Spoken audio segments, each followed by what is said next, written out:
Yo, what's up? Welcome to We Like the Blazers. I'm Brandon. Sitting across from me is the one and only Ryan Whitledge. How are you, pal? I hope you're doing well yourself. We're here to talk basketball, but that's not all. I can't wait to talk about all the things with you. Hi, Ryan. How are you? I don't know how to react right now. Well, was that? I need to know. Was that? Did you write this song? Yes. that were okay? And that's. I know the theme, so I'm aware it's Aladdin. But it's Aladdin. You took the time to write out these lyrics specifically this way. Absolutely, I did. On the way home, actually, as we were texting, as I was caught in a traffic jam, I thought of this, and then I wrote it down as we were talking right before. I have a quick story. Wait, first of all, I'm sorry. How are you? It's great to see you. I'm fine. I learned this week that me and Brandon Roy have just one more thing in common, and that's torn meniscus, right knee. Ooh. Oh, shit. You did not tell me that. Fuck, man, I'm sorry. No, see? That sucks. You saved a song for the intro. I saved major knee issues. Just don't get the microfracture. Penny Hardaway talking to someone on some podcast about how he felt like it, totally. I mean, microfracture was like an experimental surgery. Lots of people did it. And now, guess what? They don't do it anymore because I don't think it works. Not great. So stay away from that. Although, I guess meniscus. Yeah, meniscus is the microfracture thing. Yeah. So don't do it. Well, full recovery, speedy recovery to you. I'm sorry that you're dealing with that. But before 20,000 plus steps in a day at work should do wonders. Oof. Yeah, that's going to be fun. But before we get started, I just want to do just a quick share. I was just minding my own business, hanging out, being just a guy being a dude. And I saw this tweet come through from @Roselle Harding. I play a storytime podcast for my daughter at bedtime. I forgot to turn it off the other day. She woke up in the middle of the night all freaked out because the next podcast Spotify queued up started with @GoldnerPDX screaming, "We like the Blazers."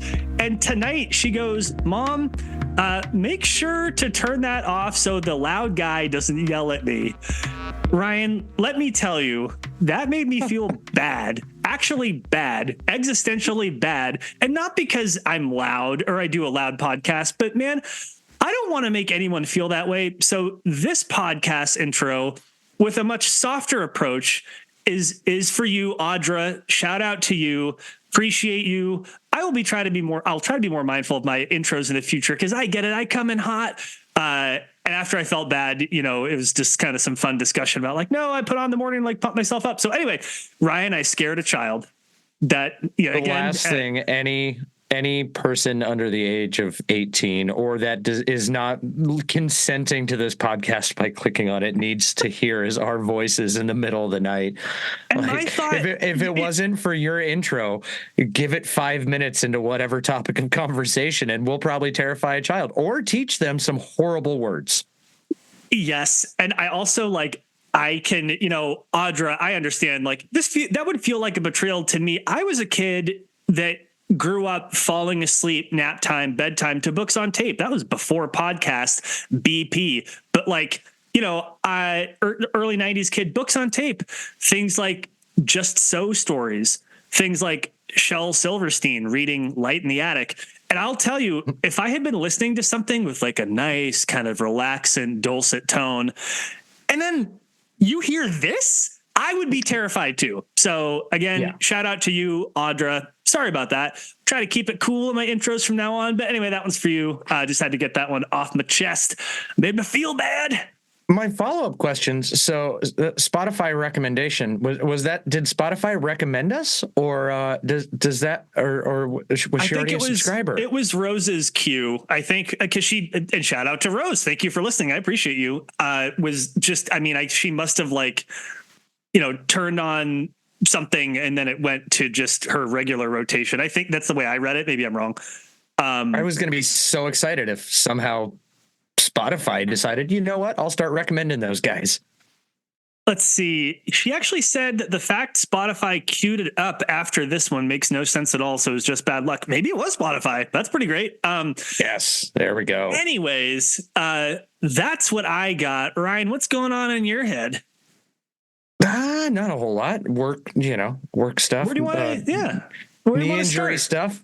Past that, I don't know. We kind of got a little hodgepodge of stuff. I wanted to dive into a little more streaming talk because that's back up in the world of sports again. But I guess we can start with the most recent playoff games because not a lot going on in Blazerland. We'll discuss if Scoot got snubbed to close this thing out. Got snubbed. He got snubbed. Snubbed. SNUBBED. Snubbed. Absolutely snubbed. But we got the Eastern and Western Conference Finals matchup set. So what surprised you so far? Yeah, were you surprised? What surprised you? What surprised me? Well, okay. What surprised me was, hey, listen, I went on Twitter. Someone asked me before the Western Conference Game 7 in round 2 between the Denver Nuggets and the Minnesota Timberwolves. I said Wolves by 8. Guess what, Ryan? Wolves win by 8. Ow! Got a problem with it. How do you feel about that prediction? 1-8-8-8. What's that? How do you feel about that prediction after the first half of basketball? Not great. Wolves were down 20 in the third quarter. Impressive that Denver now loses large Game 7 leads in the second round. Not once, but twice in the Jokic era. The other time, of course, being to your Portland Trailblazers. Nuggets were up 15-16 in the second quarter back in 2019. Ended up losing that game to the Blazers. It sent them to the conference finals. Look, I said Wolves by 8. I said that more out of like, it's kind of what I wanted to have happen. I was surprised. Denver's at home. There's this whole lore about Jokic. He promised his team he'd never lose a Game 7 again. He only lost a Game 7. So yeah, man, it was surprising, especially because Anthony Edwards was like way off in the first half. He was okay in the second half, but yeah, I don't know. Like, it was surprising. It was cool. Good for them. Good on the Wolves. You love to see it. Anthony Edwards, his play in that game is exactly the type of thing that you want to see from one of your team superstar players, where if he doesn't have it going offensively, he just turns around and he's like, all right, it clicks in his head. All right, it's not my night at the hoop. I'll get there eventually, but I still need to help my team win. So I'm going to crank up the defense. And you don't see that from a lot of guys anymore. Like there's some rare ones that still kind of do that. But for the most part, like if they're shots off, they're just trying to get their offense back, and they're not trying to pick it up on different ways in the game. And so that was probably the biggest impressive thing to me in that.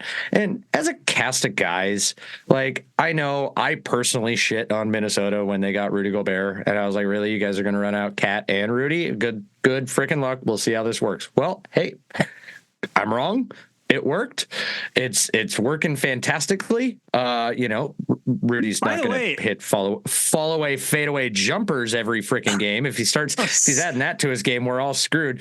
But it's a good cast of guys. Like Cat used to seem like he had a weird head on his shoulders, but like something about him and Ant and that being the pairing, They just make each other work, like personality wise and obviously basketball wise. And so it's a fun group to root for. Yeah, I agree. And I don't mean to get too into being narrative guy, but to your point about Anthony Edwards, are we seeing the development of a superstar in real time? He overcomes adversity and he does all the little things in order to help his team win. And I do think that matters. And to your point about his leadership, yeah, like I do think he's been good for Cat. Compare the short-lived Jimmy Butler era in Minnesota, how Jimmy Butler came in, he's got a certain je ne sais quoi of his leadership, but it was very much like, y'all suck, you're shitty, you're stinky, you're doo-doo, like, I'm great and you're all terrible. And Anthony Edwards comes in and he's not puffing people up and sparing their feelings. He's being really direct. But he's being direct in a way that's not arrogant. He's being direct in a way that, like, where he's holding himself accountable. He kind of just says the thing. He says it in a way that you can just sense that he's unbothered, but he's like also really driven and focused. It's like that quality of basketball leadership. is not common. It is rare. It is really, really cool to see. And just strictly from a basketball perspective, it's really fun to watch Anthony Edwards play. By the way, quick sidebar. I know that there's some personal stuff with Anthony Edwards that happened in the past that was not great, about how he got somebody pregnant and he basically texted them like, you have to get an abortion and I'll pay you. And she's like, I'm not super comfortable with it. And he's like, I'll give you money. You better do it.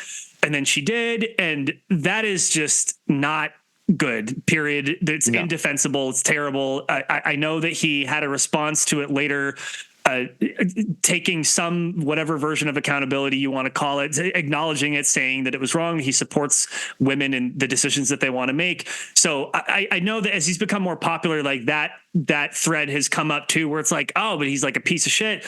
And so I'm laying it out there that I'm just strictly talking about him as a basketball player.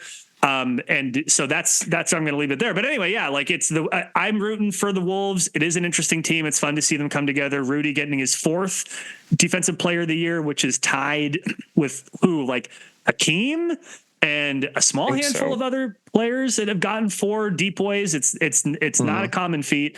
Anyway, yeah, interesting to see. Were you at all surprised that the zombie Knicks fell to the Indianapolis Pacers? Was that a surprise? That a Thibodeau-led team was run into the ground with falling apart and just became a mash unit where toothpaste. They're all suffering injuries, which is forcing everybody to have to play 48 minutes a freaking game. No. Now, do I think New York's future is good? Yes, because of the fact that they were such a mash unit. Like, if I was going to be buying futures in any team in the East, give me all of New York's. I think that is a good collection. And I'm even talking like over the Bucks and stuff, any of those other, highly sought after and talked about teams in the East. I put them I foresee them next year being probably on par with Boston. So interesting. It was interesting to watch Indiana just say, F this, we ain't playing defense. We're just going to absolutely shoot the lights out and good luck, because you guys all got tired legs under you. You're not going to keep up with us. But that was fun, and I'm interested to see how that will work with Boston. But yeah, the Knicks are an interesting team. It is notable, as injured as they were, which was, of course, their downfall. I'm going to say, of course, I'm going to say they would have won that series had they been healthy. But they did that entire playoff run without Julius Randle. So you imagine, and look, also, here's the thing, though. You cannot guarantee health. And part of what I'm sick and tired of seeing are teams justify away their losses by saying, well, if only we had been healthy. It's like part of your, especially if general managers say that, part of your job as a general manager, and I don't mean this as a criticism of New York at all, part of your job as a GM is to construct a team that can be resilient enough to get wins in the regular season, rack up wins, right? Get better seating, have your playoff road be easier so that you can weather injury storms. And especially in today's NBA, we know injuries are a thing. So if you as a GM cannot build a team that's resilient enough to absorb an injury or two from time to time, that's not like, oh, darn it, bad luck. That's poor planning. You're bad at your job. Well, and that's why you hear a lot during the regular season is that, the regular season to get through that grind, you need to have a solid 10-man rotation. And then, but in that 10-man rotation, you turn around and you need a solid 8 guys for your playoff team. But your 10-man rotation is basically so that you're not running all 5 of your starters into the ground just to get to the playoffs or get a high seed or anything like that. And so that you have the ability to give guys, and I know for as much as in today's day and age, we bitch about resting players, but that you can give your guys the rest when they need it. So it's unfortunate. Yes. And it's like, for me, the complaining about injuries or saying like if only we were healthy, that's like if the team that lost the Super Bowl had said their only excuse was, if only we had won the coin toss. It's no different. It's luck. So, and I know that Michael Malone said some version of like we had to your point, we had to play so hard at the end of the season in order to get the seeding, and we were tired. And again, like partially that's on the coach, partially that's on the GM. I mean, Denver in particular let several important key pieces of their title team walk because they didn't want to pay them. Their GM said some version of light years ahead, 2 timelines. He didn't say those words, but like kind of saying like, oh, we got to like, it's okay if we don't win the next championship as long as we're in position to win the next 4 after that. You don't know how long your window is going to be open, man. It's the same criticism I have of the Oklahoma City Thunder, where it's like you saw midseason, they were doing so well, exceeding expectations. They have all the assets in the world to make an interesting trade and bolster their chances this year. They neglect not to do it. Guess what? Now they're out in the second round as a 1 seed. Bummer. So like, yeah, I don't know. Like, well, and it's also too, like, I think I believe it is actually rather eye-opening for guys on teams where it's a lot of them like their first time getting a ring, getting championship or anything like that. You know, I think it was we're not Aaron doing Gordon video right now. that Aaron Gordon, I believe he was the one who would reference like, oh yeah, no, I'm dog tired. But that's because when you're the champs, you're hunted. Like until the next team takes the trophy, you're the NBA champions. Everybody's gunning for you. Everybody's going to bring their A game against you because you just won it. And that is a completely different kind of mentality that you do need to have than going through your season, is understanding that you're being hunted. It's part of why LeBron is the way that he is, because he's been a part of so many title runs and whatnot. And he understood that, okay, like, you know, and him and Kobe too, to this degree, you know, Michael, if you want to go that far back, but they all understood like, okay, no, everybody's coming after us. We're getting everybody's best. And so this is how we need to go about the season, not just, you know, treat, you know, it's a whole different process to be the champs. And a lot of Denver's team was first time champs. They figured it out. You know, conversely to that, it was funny because Anthony Edwards and Karl Anthony Towns got asked a question from a reporter about like how do you feel about people thinking that you necessarily haven't taken enough of your lumps yet to be here, and they're like, what are you talking about? And they're like, well, you know that you know you haven't been in enough of these big games, and they're like, we lost last year, like, and it basically boils down to they're joking around. They're like, this is Minnesota, like we've been losing for 20 years. How much more losing do you want us to do? It's actually not a bad point. And like, especially for, you know, Karl Anthony Towns is not young. I mean, Rudy Gobert is not young like Anthony Edwards is, but like Mike Conley, decidedly not young. So like, yeah, I mean, it's a funny team, right? Because it's like, oh, they're on the come up. It's like, but they're not an OKC. And to your point, they have lost a lot. Yeah. And one more thing just about OKC not taking a swing, and also the Denver Nuggets letting the free agents go in free agency.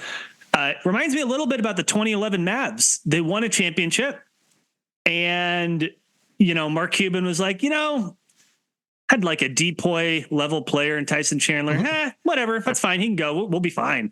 And it's like, you're probably not going to be fine. It's like, it was an aberration that you won in the first place. Like, why are you purposely weakening your team? You think and they never won again, obviously. So anyways, how do you feel about Go ahead. Hold on real quick. Last question I have on this real quick for these playoffs is how do you feel about all the good teams being from the exact same division as the Portland Trailblazers?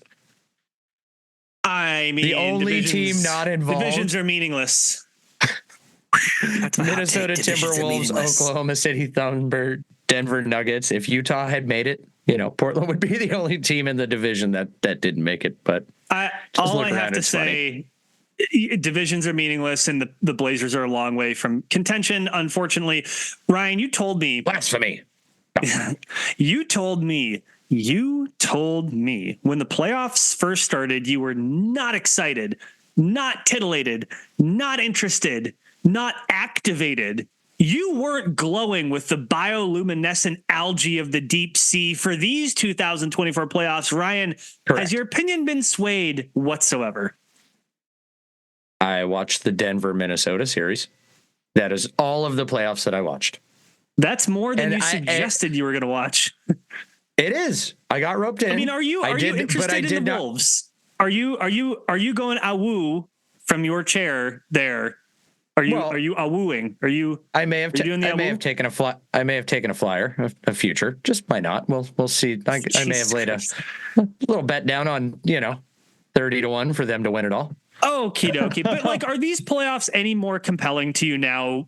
Because we have a lot of uncertainty, and we're gonna have a yet another different champion for the 6 years straight, sixth consecutive year. By the way, Cassie wants me very much to pronounce sixth very precisely, not sixth, but sixth. So shout out to you, Cassie. Love you. Yeah, is it any more interesting to you at all?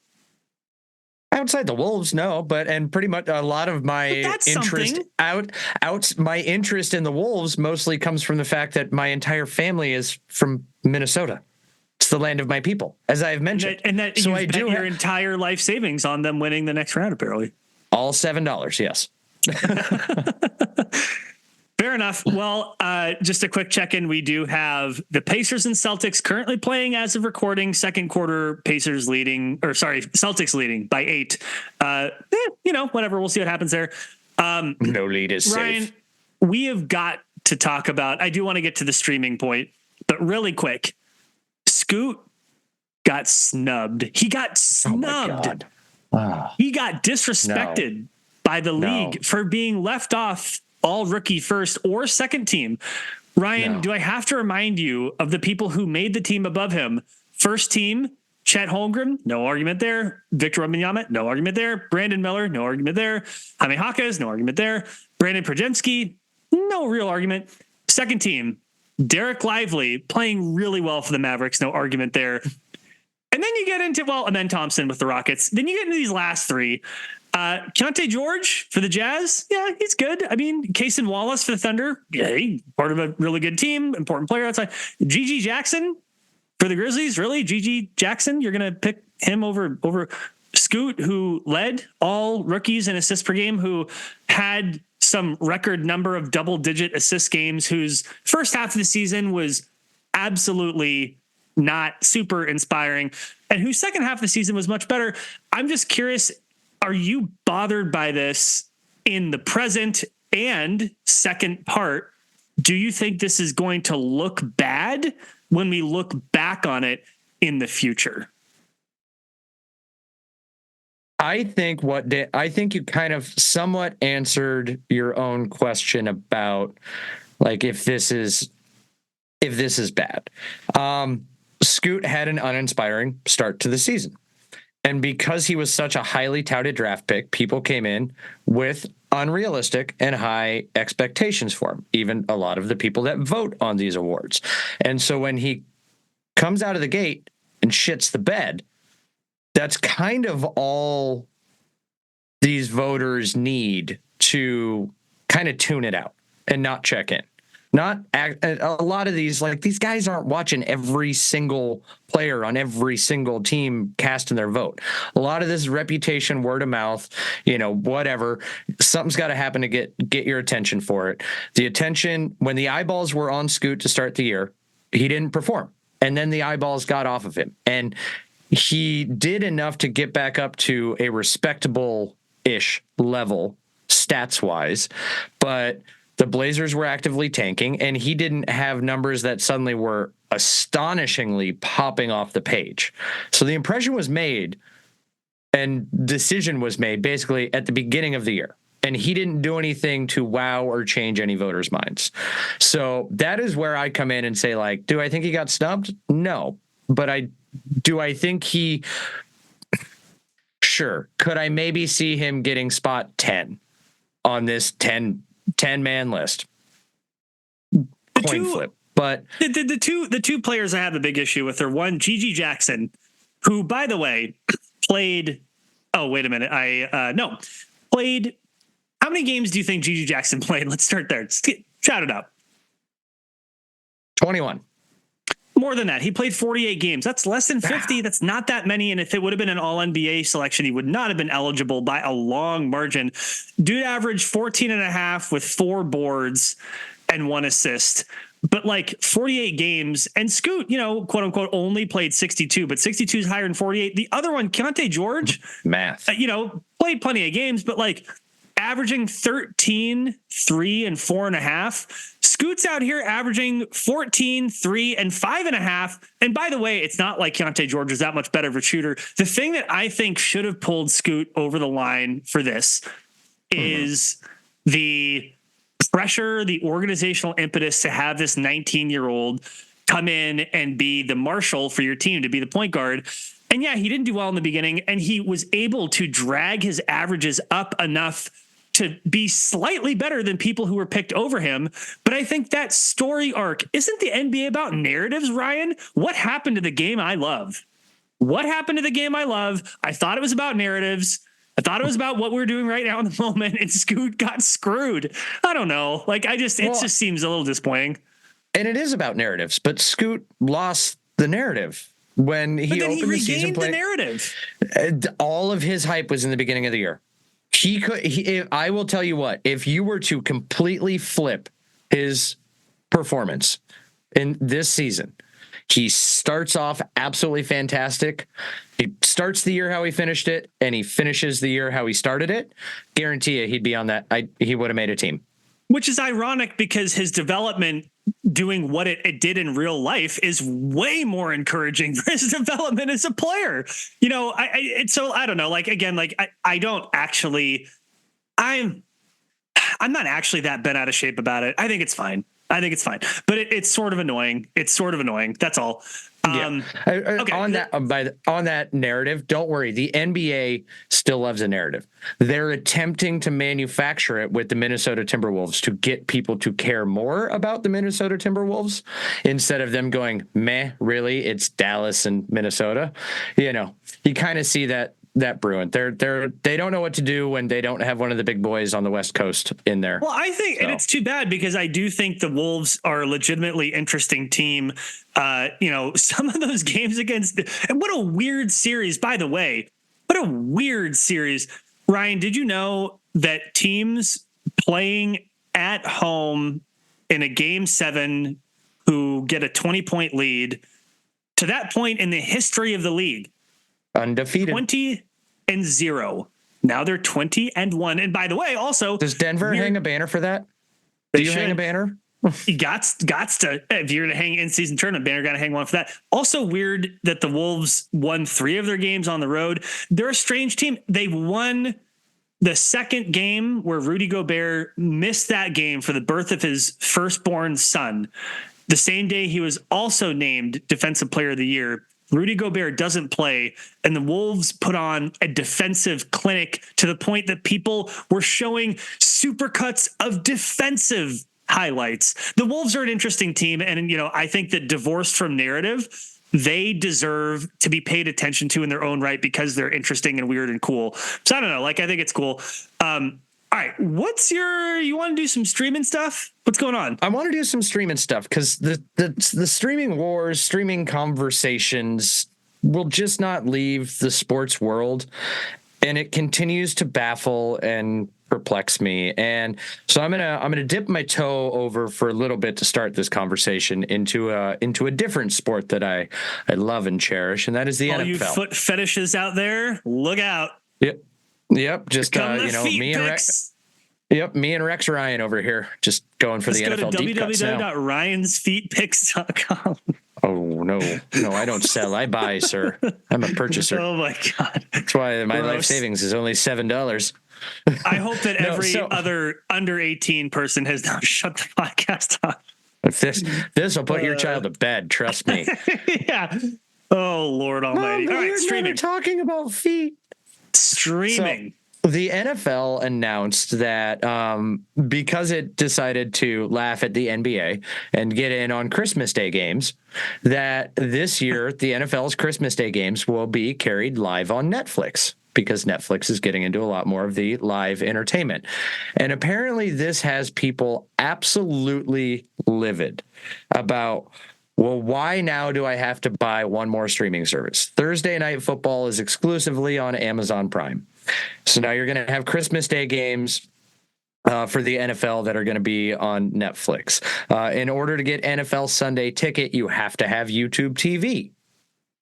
So I get the whole like, why should I have 19 of these to be able to just watch a season of a sport that I like? And basketball I feel is going to go this way. And the trend that we're seeing is that it's not necessarily platform dependent. Even now in these playoffs, like if it's an ABC game or on ABC, I can queue up Disney Plus and watch that. If it's a game that's on Turner, I can queue up, Max and watch the game on that. So you're already seeing this a little bit in basketball. So it'll probably go even further this way. But how do you feel, or do you think that people are right to be upset about why do I need so many streaming services just to watch this sport? Yes.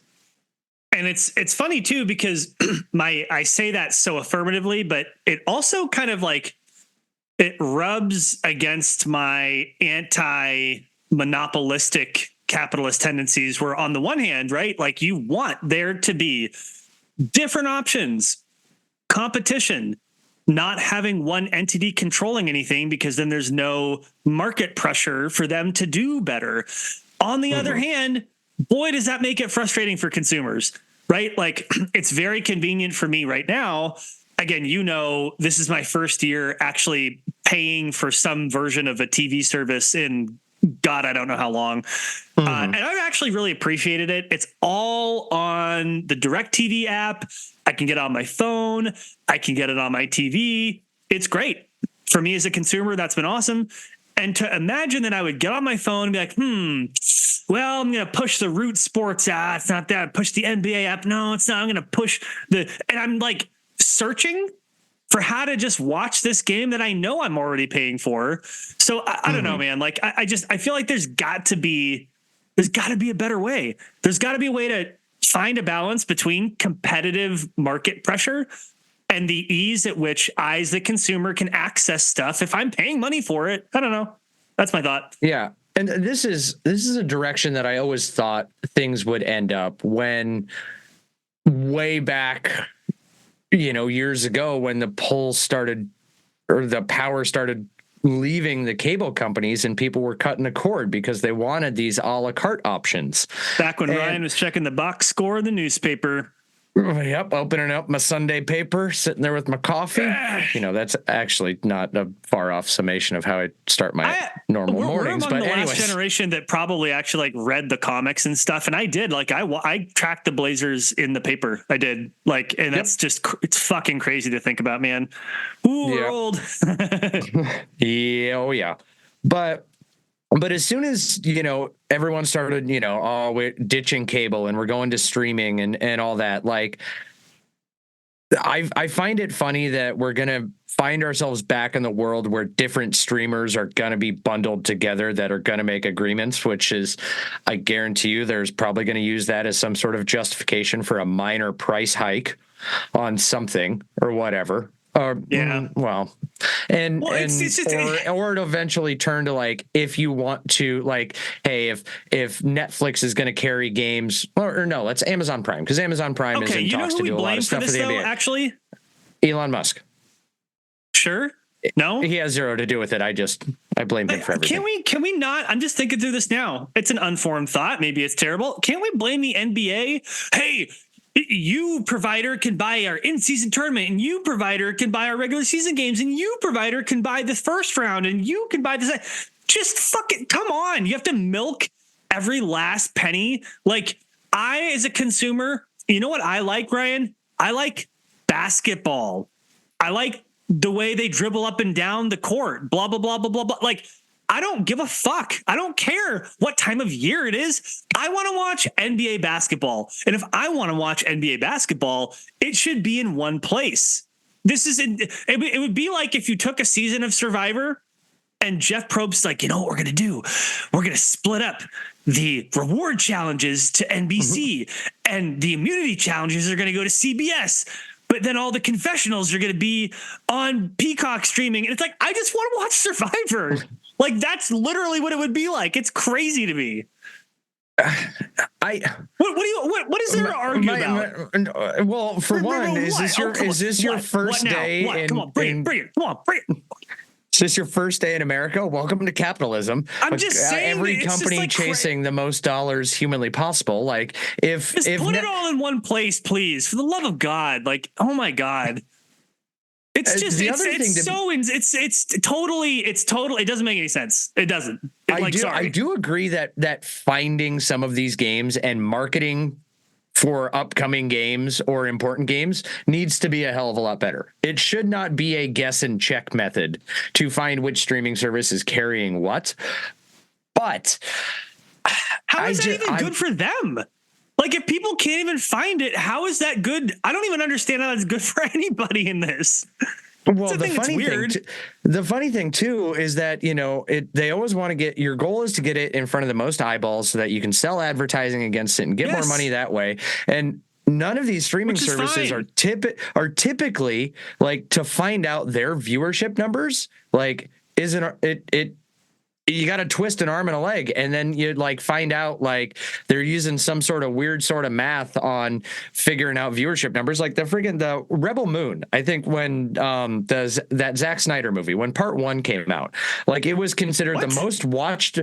Follow me down this rabbit. The fact that you're saying what, but this Rebel Moon, it was hyped on Netflix for months.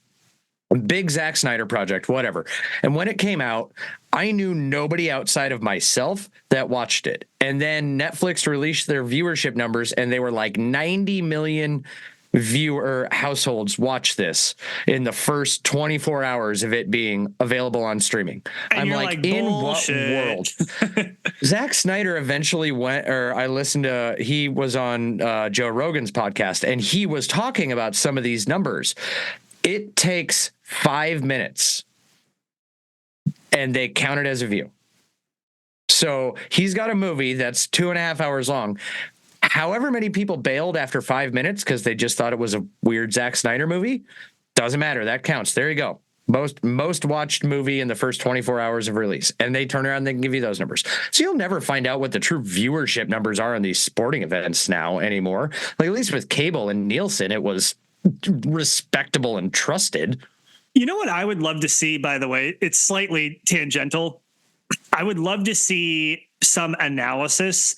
How much would it cost for me as a consumer to pay for NBA games, all of them? Because I guess this is what happens when you watch on the NBA on like League Pass with no commercials, because the commercials ostensibly are subsidizing partial cost of the service I'm paying for, correct?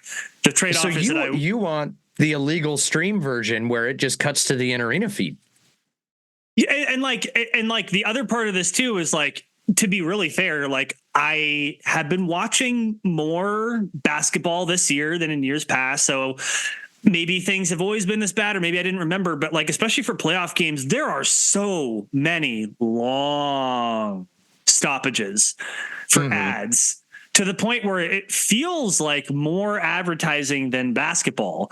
And I don't think that's great. Like, I understand that everyone has to get paid in this, and I get it, like, totally understand it. But like, here's where I fall, Ryan. You know me. I am a public servant. By God, I've been in public service for over a decade. My goodness, would just a little bit of common sense regulation, just with the stroke of a pen, Senator so-and-so and Representative what's-his-butt could fix this problem for the good American people. Because I'm sick and tired of it, Ryan. I think it's bullshit. So that's what I'm saying. Government, come help us.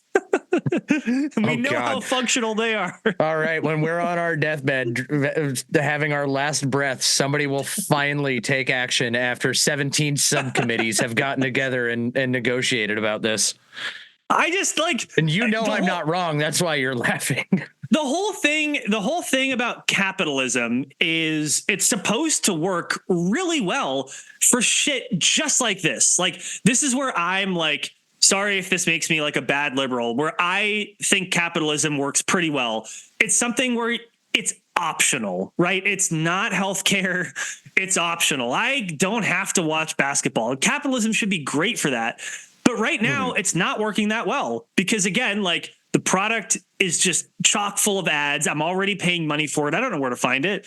It's ridiculous. Like, I mean, again, like, get your money. Just make it make slightly more sense, please. Like, I don't know. That's it. Okay. For me, I think my number one most baffling thing about it was that people were bitching about that they have to get Netflix. I was like, I thought like everybody and their mother has Netflix. Like, do you? Yeah, do you not? I mean, I hate to say it this way. Does that? I thought we all had it already. Thought we all had it. Yeah. Or that we're like piggybacking on someone's account. I don't know. I think I'm the one that's paying for my Netflix. I'm getting piggybacked off of, but it's like most of the time that I've heard people complain and bitch about finding games or finding a sport on a streaming service. I'm like, well, doesn't everybody have that? Like when the NFL went to Thursday Night Football being only on Amazon Prime, and people are like, well, what the heck? And I was like, are you telling me that like Amazon Prime, like the viewing thing, they give it to you for free if you have an Amazon Prime membership? And I thought everybody has 2-day free shipping. Like that's the thing that I keep finding the most. I'm like, so nobody has this? Like, how are these companies so successful? Because I thought these were like the gold standard, like you need to have it or So yeah,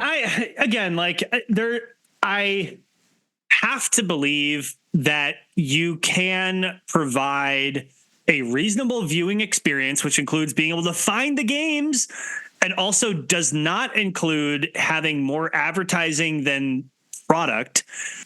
And you can charge a fee for it, make your money.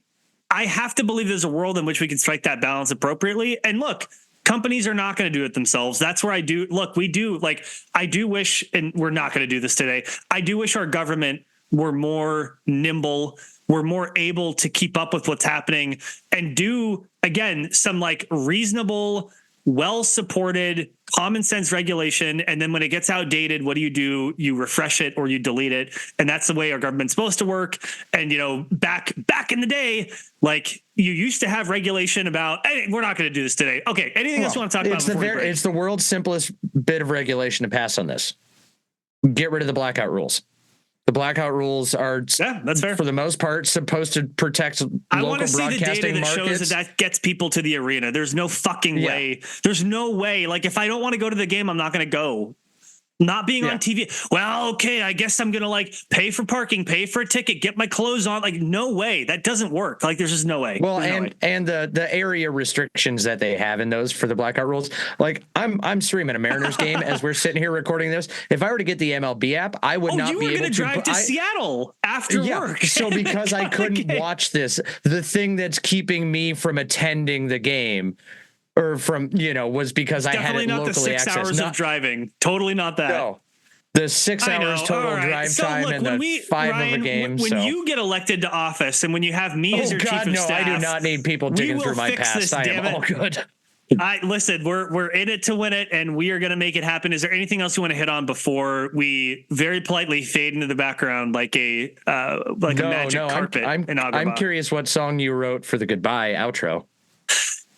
None yet. I want to shout out to Jesse Prius, our singing instructor, who has been just phenomenal for Cassie and I. And our last singing lesson the other day, we tried a new song and it was A Whole New World. And that is where the inspiration came from. And shout out to Cassie, by the way. Her confidence and her skill is like so much different than it was when we first started. And mine is too, frankly. It's been a lot of fun. Anyway, if you want to reach out to us, are we good to go now? That's my bit. I'm just mad that the Yankees got a 3-run home run. So sorry, that was me cursing in the background. Because you're not wearing your gear. If you want to reach out to We Like the Blazers, you can always do that at WeLikeTheBlazers.com or on Twitter at LikeTheBlazers. You can find me at GoldenPDX or him at The Witty Ryan. And you can find us on basically any podcatcher, and apparently Spotify will recommend us if you're trying to fall asleep. Sorry again to Audra and to everyone else who has to suffer through my voice, but that is it for today. We appreciate you all. Until next time, go Blazers. Go Blazers.